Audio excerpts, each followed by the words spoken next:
Hey guys, Kyle the Death Knight of Anime here, and this is me and this is me and this isn't me doing a review or anything. This is me just pretty much bringing my thoughts on the most recent tragedy that's happened in Japan, which is pretty much the arson is the arson that pretty much happened on the main on basically KyoAni studio on the pretty much KyoAni animation studio.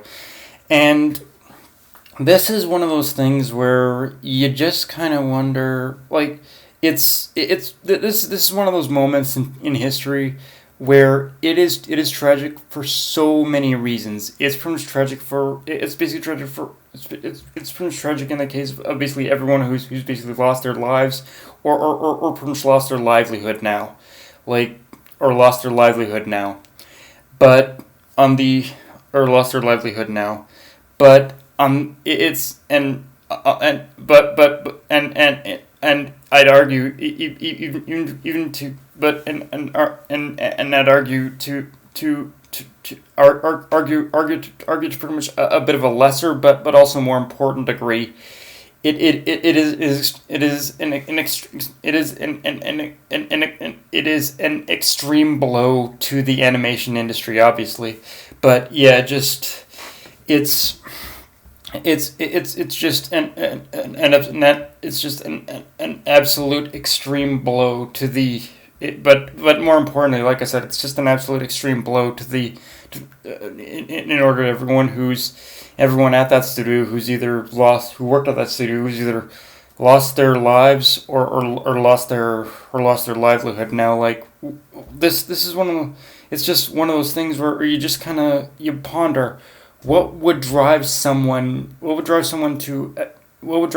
attack this what would drive someone to attack KyoAni, because because when it comes to KyoAni, I will admit I'm one of those people who I've never watched a whole an extremely a whole pretty much a lot of their works, but but one thing I have learned about this particular studio is that in a lot of ways I think the biggest I think the biggest tragedy of pretty much KyoAni is that in a lot of ways KyoAni was basically one. I don't want to say a gold standard, but it was a pretty much elevated standard that it had an elevated standard of pretty much the way it pretty much treated its employees, its animators that I'd argue a lot of other studios need to conform need honestly need to conform to, because well, let's be real here. When it comes to the animation industry in Japan, or just animation industry in general, a lot it isn't exactly as much of a dream job as pretty much like pretty much commercials and whatnot would as much as commercials would pretty much even portray it as. Like the animation industry in itself, you pretty much a lot of the times, at least from eight or nine times out of 10, you pretty much end up working in extremely harsh conditions, and that especially goes for in more than one way, that especially goes for a lot of the bigger studios, in Japan. So, but with from KyoAni, they were the ones. I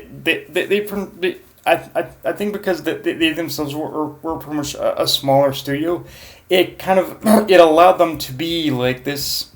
It allowed them to in order to offer offer just the basic essentials, like pretty much better working conditions, and even honestly even to a degree, even probably better pay, even if it was just a slight increase compared to, and even honestly better pay. So it's like it's just one of those things where you just kind of wonder, with Fringe knowing as to what Kyoto Animation was like, and their business practices, what would drive someone to in order to commit arson on the company. that's just, it truly is like, it truly is a tragedy, and like it really just makes you wonder, like, what is it that what is like, why would someone attack such an honestly a studio that honestly stood out above the rest. Like, if it was any if it was any other if it was any of the other studios, I'd maybe understand a little bit more. Like, I'd consider it a tragedy, but I would also understand why. But with KyoAni, it's like, I I it just boggles the mind. It really freaking does. Like, what like, again, I know I'm repeating myself, but from KyoAni, with Kyoto Animation, they were one, they were pretty much one of the better ones. So what is, it's like, yeah, you just you really don't, you just kind of, you're really just kind of wondering. I suppose for now all we can do is pretty much wait until until any more details are revealed about this. Now, one thing.